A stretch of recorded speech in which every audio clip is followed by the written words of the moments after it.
Hello students, good morning all of you. देखिए, राजस्थान की संस्कृति में आज मैं आपसे बात कर रहा हूं। एक नया चैप्टर है राजस्थान के त्योहार, और इसी के साथ साथ हम मेले भी देखेंगे। त्योहार एवं मेले मैं ऐसे कर लेता हूं, पहले त्योहार पढ़ा देता हूं, उसके बाद मेले।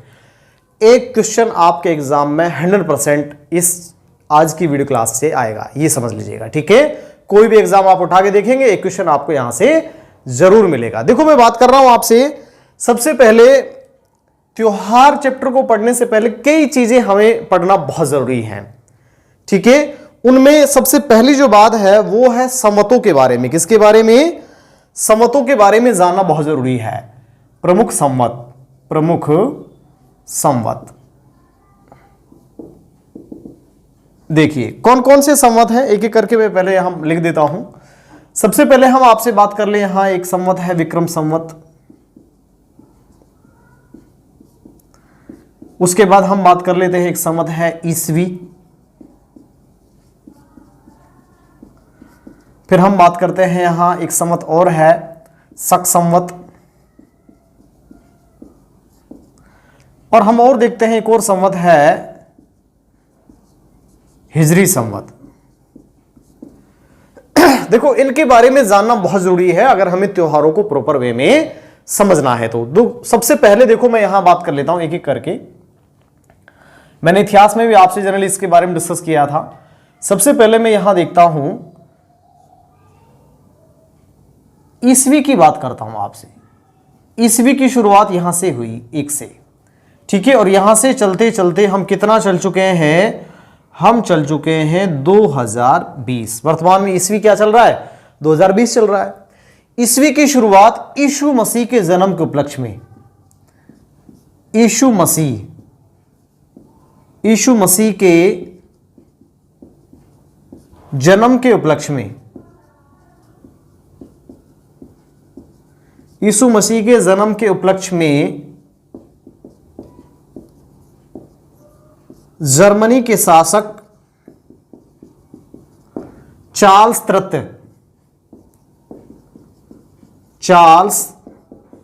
तृतीय द्वारा की गई शुरू, ठीक है भाई। तो ईस्वी की शुरुआत यीशु मसीह के जन्म के उपलक्ष्य में हुई, और किसने की? जर्मनी के शासक चार्ल्स तृतीय ने की। और अब चल चुके हम 2020, ठीक है। देखो, यीशु मसीह के जन्म से पहले, यीशु मसीह के जन्म से पहले की बात करता हूं मैं आपसे। कितना पहले? 57 वर्ष पहले। यीशु मसीह के जन्म से या ईसवी संवत के शुरू होने से पहले हम बात करते हैं। ईसवी संवत के शुरू होने से पहले 57 वर्ष पहले एक और संवत स्टार्ट हुआ। वो संवत था विक्रम संवत, ठीक है। किसने की शुरुआत? उज्जैन के शासक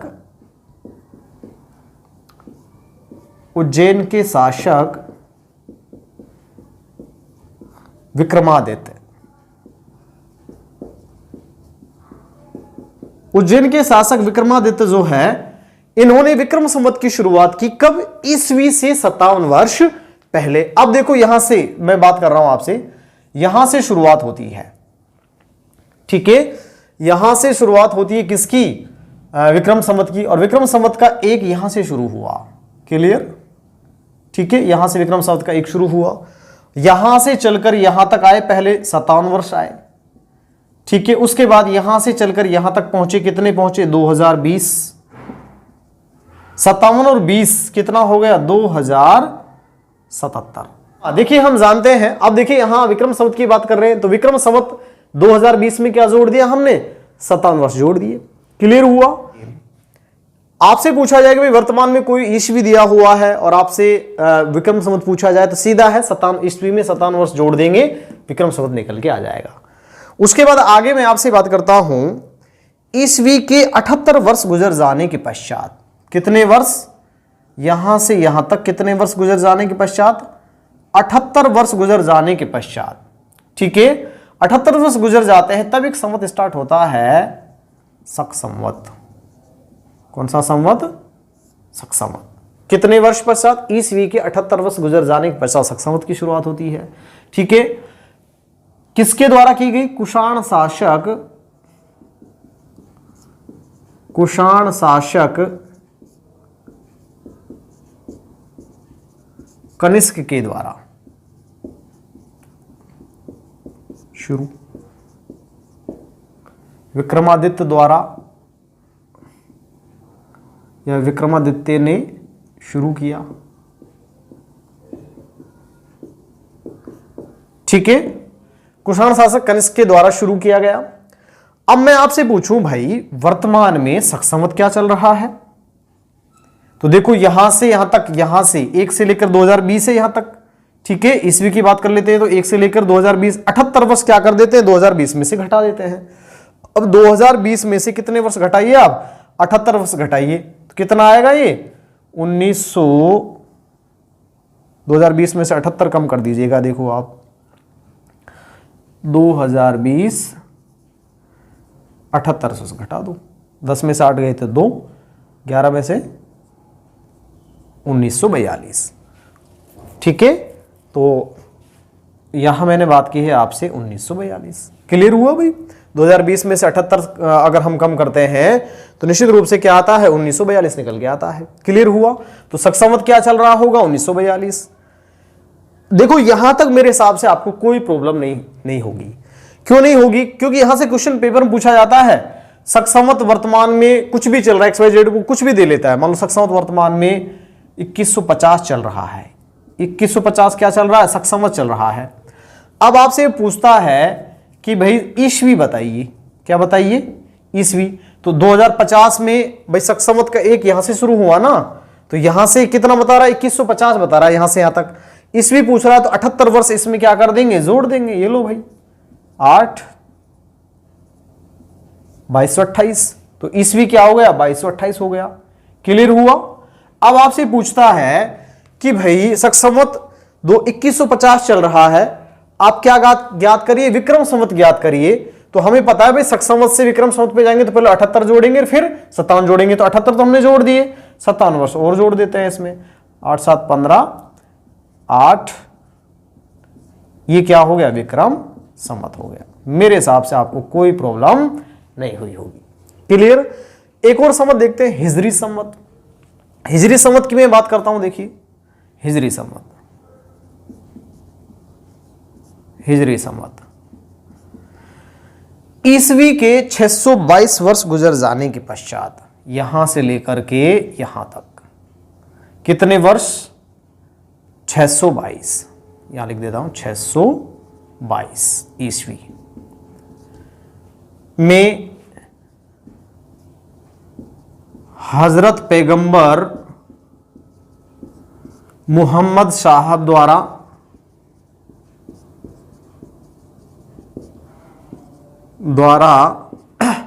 मक्का से मदीना की यात्रा की गई। यात्रा के उपलक्ष्य में सही मायने में मक्का को छोड़ा गया, और इस प्रकार से छोड़ना या इस प्रकार इस यात्रा को हिजरत कहा गया। क्या कहा गया? हिजरत। और हिजरत से ही शब्द बना कौन सा? हिजरी। क्लियर हुआ? अब आपसे पूछा जाए कि भाई वर्तमान में हिजरी संवत क्या चल रहा होगा? ठीक है, तो आप क्या करेंगे? सीधा 2020 में से 622 घटा देंगे। ठीक है, ये हमारा आंसर नहीं होगा। 2020 में से 622 आप घटा देंगे। ठीक है, 1398 आएगा। ये आएगा भाई। तो आपके हिसाब से क्या चलना चाहिए? 1398 में हिजरी संवत चलना चाहिए। नहीं चल रहा है। क्यों नहीं चल रहा है? वर्तमान में हिजरी संवत चल रहा है 1441। क्या चल रहा है? मतलब 98 43 वर्ष और आगे की बात की है हमने। हिसाब से हमारा 1398 चलना चाहिए था, लेकिन चल रहा है 1441। ऐसा क्यों हो रहा है? ऐसा इसलिए हो रहा है, देखिए विक्रम संवत में वर्ष जो है 365 से 1/4 डेज का होता है। क्लियर? ईस्वी में भी इतने दिन का होता है, शक संवत में भी इतने दिन का होता है। लेकिन हिजरी जो संवत है, इस संवत में वर्ष 354 या 355 दिन का होता है। तो दोनों में डिफरेंस कितना है भाई? लगभग 10 दिन का डिफरेंस है। अब एक वर्ष में 10-10 दिन का इस प्रकार से डिफरेंस क्रिएट हो रहा है, तो 1398 वर्ष में कितने दिनों का डिफरेंस क्रिएट हो जाएगा? ठीक है, अब जो भी दिन आएंगे उन दिनों में आप 365 का भाग लगाएंगे तो जो टोटल निकल के आएगा उस टोटल में, ठीक है, तो हमारा ये जो निकल के आएगा वो 1441 निकल के आएगा। क्लियर? क्योंकि भाई अगर मान लो 365 दिन का ही होता वर्ष, अगर हिजरी संवत में 365 दिन का ही होता तो सीधी सी बात है 1398 हिजरी संवत चल रहा होता। लेकिन यहां तो 354 या 55 दिन का है, मतलब कम दिन का है, और कम दिन का है तो सीधी सी बात है ज्यादा होंगे, 1441 होंगे। ठीक है, तो इस प्रकार से ये 3 संवत मैंने आपसे बात की, सॉरी 4 संवत, विक्रम संवत, ईसवी संवत, शक संवत और हिजरी संवत। मेरे हिसाब से इन संवतों में आपको किसी प्रकार की कोई प्रॉब्लम नहीं हुई होगी, क्योंकि इतिहास को पढ़ने से पहले भी मैंने इनके बारे में चर्चा आपसे ऑलरेडी कर ली थी। क्लियर हुआ? अब मैं आपसे बात करता हूं नेक्स्ट। देखो सबसे पहले यह समझना जरूरी था। सेकंड में आपसे बात कर रहा हूं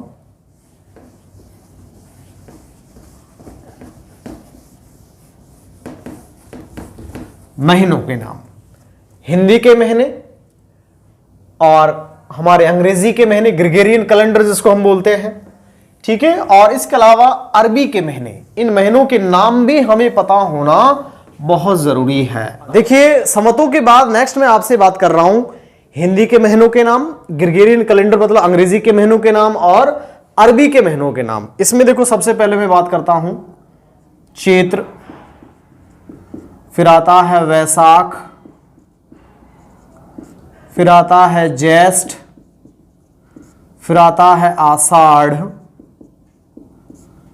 श्रावण, भाद्रपद, अश्विन, कार्तिक, मार्गशीर्ष, पौष, माघ और फाल्गुन। तो पहला महीना कौन सा है? ये पहला महीना 1 2 3 4 5 6 7 8 9 10 11 और ये 12। तो पहला महीना हमारा चैत्र, अंतिम महीना कौन सा है? फाल्गुन है। अब यहां मैं ग्रेगोरियन कैलेंडर में बात करता हूं तो देखिए यहां आता है मार्च अप्रैल, लगभग आधा मार्च आधा अप्रैल। अब मैं लिख देता हूं, देखो यहां अप्रैल, मई 1 2 3 4, जून 5 में, जुलाई 6 में, अगस्त, उसके बाद नेक्स्ट 7 सितंबर, 8 अक्टूबर,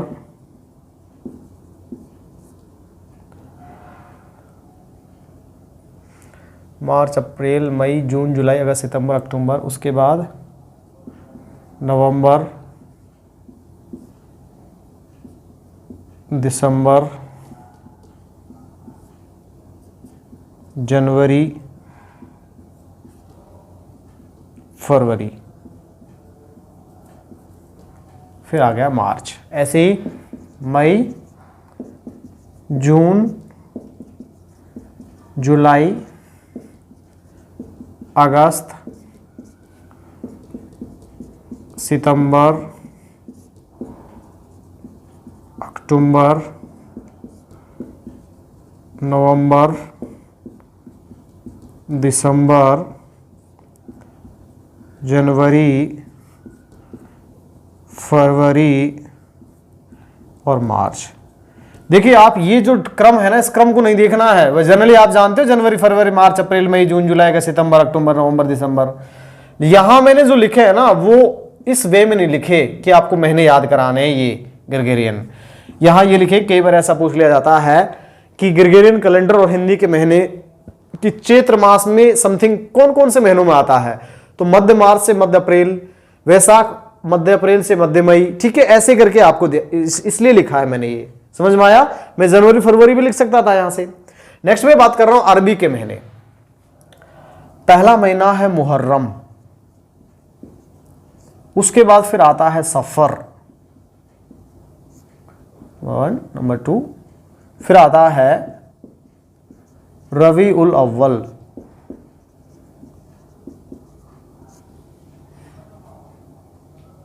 फिर आता है रबी उस सानी, नंबर 5 जमादी उल अव्वल, 6 जमादी उस सानी, फिर आता है रज्जब,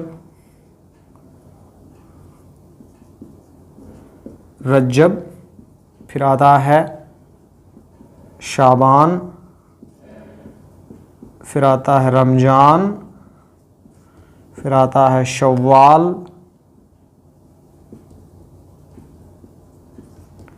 फिर आता है जिलकायद, और फिर लास्ट देखते हैं जिलहिज। क्लियर? तो मुहर्रम पहला महीना, सफर रबीउल अव्वल, रबीउल सानी, जमादिउल अव्वल, जमादिउल सानी, रज्जब, साबान, रमजान, शव्वाल, जिलकायद और जिलहिज। तो देखिए इस प्रकार से ये तीनों मैंने कैलेंडर देखे हैं। हिंदी वाला कैलेंडर देखा है, ग्रेगोरियन कैलेंडर देखा है, अरबी के महीने देखे हैं। ठीक है, आपको तीनों ही ये तो देखो, ये चूंकि त्योहार पड़ रहे हैं तो ये तो आपको पता ही होना चाहिए एग्जैक्टली। यहां देखो जब मुस्लिम समुदाय के संप्रदाय के हम त्योहार देखेंगे उनके बारे में आपको ये पता होना चाहिए डिटेल से, इनके बगैर वो आप नहीं पढ़ सकते हैं। ठीक है, तो मुझे उम्मीद है आप ये जरूर याद करना, तभी हम आगे इस चैप्टर में बढ़ पाते हैं। ठीक है, अब देखिए मैं और बात करता हूं आपसे आगे, क्योंकि अभी त्योहारों के चैप्टर को पढ़ने से पहले ये सारी बातें जानना हमें बहुत जरूरी है। इनके बगैर हम त्योहारों के चैप्टर को प्रॉपर वे में नहीं समझ सकते, नहीं पढ़ सकते। अब देखिए मैं आगे आपसे बात कर रहा हूं। मैंने कहा कि हिंदी के महीनों में पहला जो महीना है वो कौन सा है? वो चैत्र है, और अंतिम महीना कौन सा है? फाल्गुन है। अब मैं यहां दो बातें और कर लेता हूं आपसे। देखो सबसे पहले एक संवत हमने पढ़ा है, वो है शक संवत। कौन सा संवत? शक संवत। दूसरा संवत हमने पढ़ा है वो कौन सा है? वो विक्रम संवत है। दोनों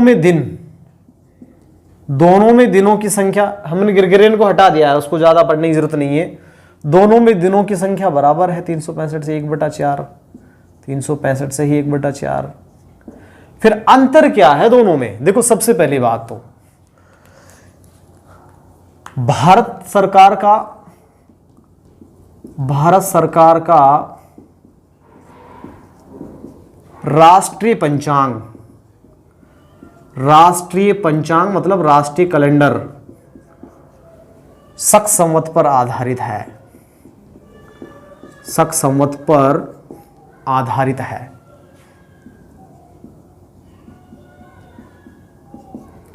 जिसे भारतीय संविधान में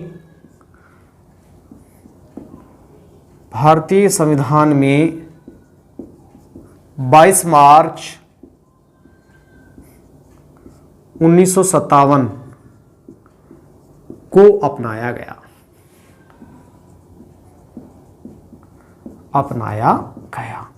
ठीक है, ये तो हुई किसकी? शक संवत की बात।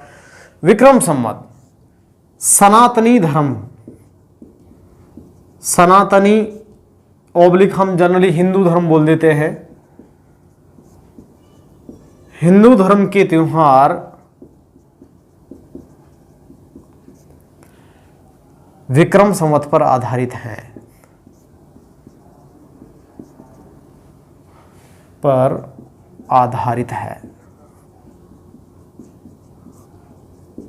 क्लियर? देखिए शक संवत और विक्रम संवत जो है, इन दो संवतों की मैं आपसे डिटेल से चर्चा करता हूं। ग्रेगोरियन संवत हमने पढ़ लिया, उसको ज्यादा पढ़ने की जरूरत भी नहीं है। शक संवत जो है मैंने कहा दोनों में, देखो शक संवत और विक्रम संवत के बारे में डिटेल से हमने देख लिया है। दोनों में 365 से 1/4 दिन का वर्ष होता है। और भारत सरकार का जो राष्ट्रीय पंचांग है वो शक संवत पर आधारित है, जिसे भारतीय संविधान में 22 मार्च 1957 को अपनाया गया। और सनातनी या हिंदू धर्म के जो त्योहार है वो विक्रम संवत पर आधारित होते हैं। फिर अंतर क्या है दोनों में, ये देखने वाली बात है। लेकिन इसको देखने से पहले एक और बात मैं आपको समझा देता हूं। जैसे देखिए, प्रत्येक माह को औसत 30 दिन का मान लिया जाता है। कितने दिन का? 30 दिन का। उसमें 2 पखवाड़े मान लिए जाते हैं, 2 पखवाड़े।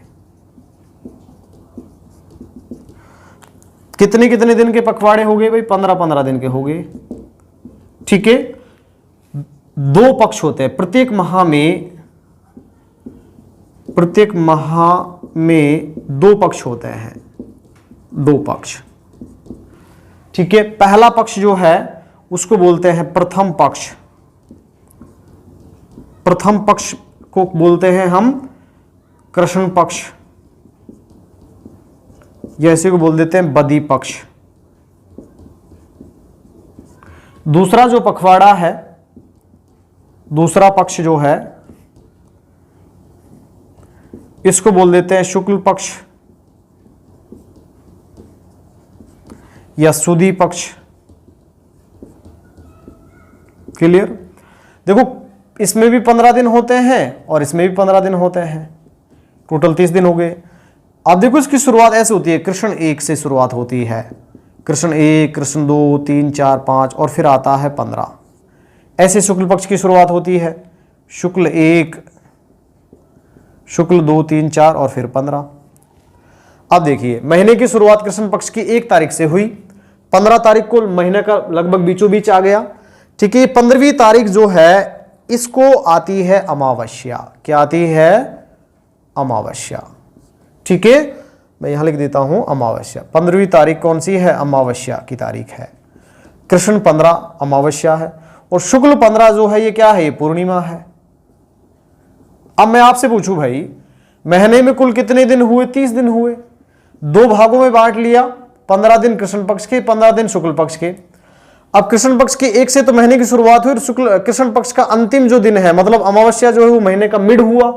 फिर शुक्ल पक्ष की 1 तारीख से अगला 16वां दिन स्टार्ट हुआ और शुक्ल पक्ष की 15वीं तारीख मतलब पूर्णिमा को महीना समाप्त हो गया। तो 2 कंडीशन बनी। देखो, ऐसे देखिए आप, यहां मैं 2 माह देख लेता हूं।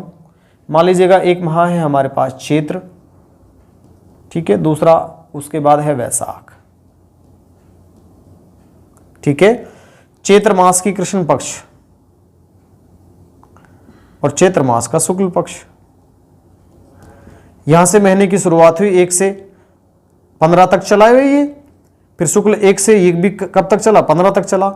जब महीना समाप्त हुआ, चैत्र मास जब समाप्त हुआ तो अंतिम तारीख थी पूर्णिमा। क्या थी? पूर्णिमा थी। फिर वैशाख का अगला पक्ष, वैशाख महीना स्टार्ट हुआ तो इसमें पहले कृष्ण पक्ष आएगा, फिर क्या आएगा? शुक्ल पक्ष आएगा। ठीक है, शुक्ल पक्ष कृष्ण पक्ष 1 तारीख आएगी। अब देखिए, चैत्र मास जब फिनिश हुआ था उस समय पूर्णिमा थी, चंद्रमा पूर्णतः चमक रहा था।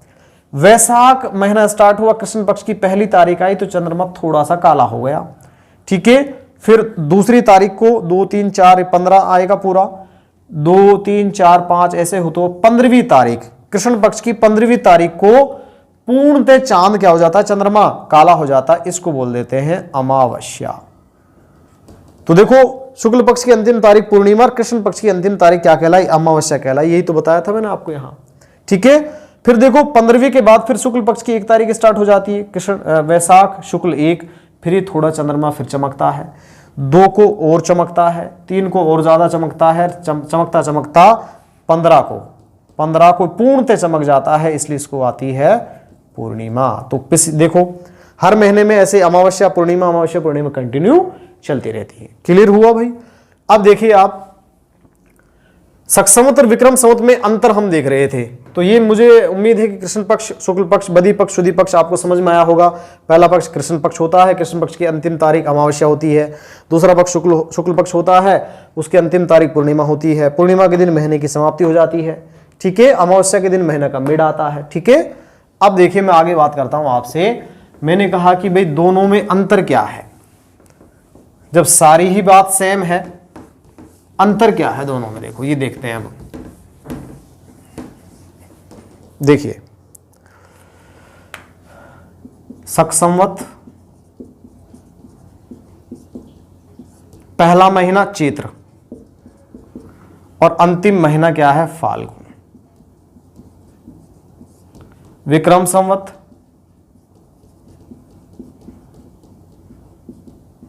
पहला महीना चैत्र और अंतिम महीना क्या है? फाल्गुन। कोई दिक्कत यहां तक? देखो चैत्र मास में दो पक्ष आएंगे भाई, पहला पक्ष कृष्ण पक्ष आएगा और दूसरा पक्ष शुक्ल पक्ष आएगा। ठीक है, ऐसे ही यहां चैत्र मास में दो पक्ष आएंगे, पहला पक्ष कृष्ण पक्ष आएगा और दूसरा पक्ष शुक्ल पक्ष आएगा। क्लियर? सक्षम मतलब यहां तक तो कोई दिक्कत ही नहीं। दिक्कत कहां है? देखिए यहां कृष्ण पक्ष का एक आएगा और एक से लेकर हम 15 तक जाएंगे, फिर शुक्ल पक्ष का एक आएगा, यहां भी 15 तक जाएंगे। क्लियर? यहां भी एक आएगा, यहां फिर 15 तक जाएंगे और एक आएगा फिर 15 तक जाएंगे। कोई दिक्कत यहां तक? यहां तक भी सेम है। अंतर क्या है? मूल अंतर आप समझिए। आप देखिए इस संवत में वर्ष की शुरुआत देखो किससे हो रही है? कृष्ण एक, चैत्र कृष्ण एक से हो रही है। चैत्र कृष्ण एक से होती है। क्लियर? अब चैत्र कृष्ण एक से होती है मतलब चैत्र मास। अब लास्ट महीना कौन सा है? फाल्गुन। भाई यहां हम बात कर रहे हैं कृष्ण एक और यहां हम देख रहे हैं शुक्ल एक। क्लियर? ये फाल्गुन है, फाल्गुन में भी कृष्ण एक और यहां से शुक्ल 15। भाई समाप्ति तो शुक्ल 15 पे ही होगी इस महीने की। ठीक है, जैसे इस महीने की समाप्ति शुक्ल 15 पे होगी। क्लियर भाई? कृष्ण एक से शुरुआत हुई, कृष्ण 15, फिर शुक्ल एक, फिर शुक्ल 15। क्लियर हुआ भाई? अब देखो जब चैत्र कृष्ण एक से मतलब यहां से वर्ष की शुरुआत हो रही है तो समाप्ति कहां हुई? फाल्गुन शुक्ल 15 पर हुई। वर्ष की शुरुआत चैत्र कृष्ण एक और समाप्ति फाल्गुन शुक्ल 15। मेरे हिसाब से कोई दिक्कत आपको समझने में नहीं आई होगी। वर्ष की संवत में वर्ष की शुरुआत चैत्र कृष्ण एक से होती है। मतलब चैत्र कृष्ण एक, इसका मतलब इससे पहले की तिथि तो यही हुई ना भाई, फाल्गुन शुक्ल 15। ठीक है भाई? तो समाप्ति जो है, वर्ष की समाप्ति जो है वो फाल्गुन शुक्ल 15 पर हुई और अगले ही दिन चैत्र कृष्ण एक आया तो वर्ष की शुरुआत हो गई। क्लियर? विक्रम संवत में क्या होता है यहां मैं देखता हूं। देखो वर्ष की शुरुआत, वर्ष की शुरुआत कब होती है?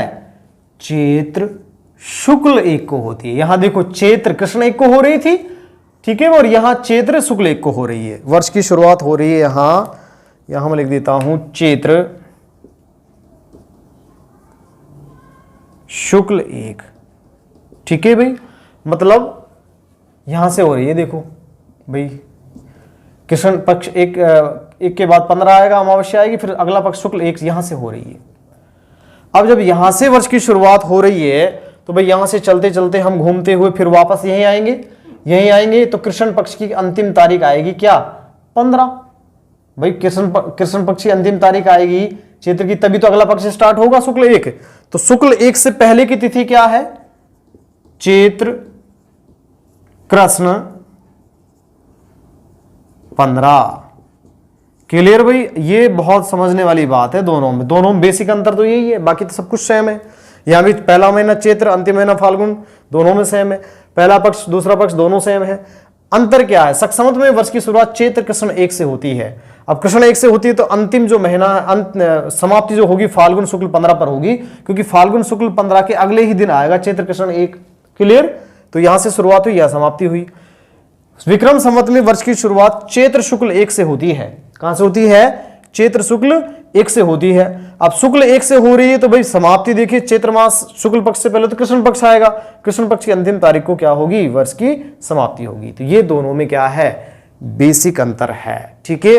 3 बातें हमने पढ़ी संवतों के बारे में, सेकंड महीने लिखे मैंने, और थर्ड मैंने आपसे बात की है कि भाई विक्रम संवत और शक संवत जो है इनके आधार पर किस प्रकार से ये शुक्ल पक्ष कृष्ण पक्ष हम देखते हैं ठीक है, कहां से कैसे वर्ष की शुरुआत होती है। तो मुझे उम्मीद है कि यहां तक आपको सारा कॉन्सेप्ट आपका क्लियर हो गया होगा। ये महीने, आगे त्योहारों को पढ़ने से पहले हमें ये महीने पूर्णतः इन महीनों के बारे में जानकारी होना जरूरी है। क्लियर? अब मैं आपसे आगे बात करता हूं।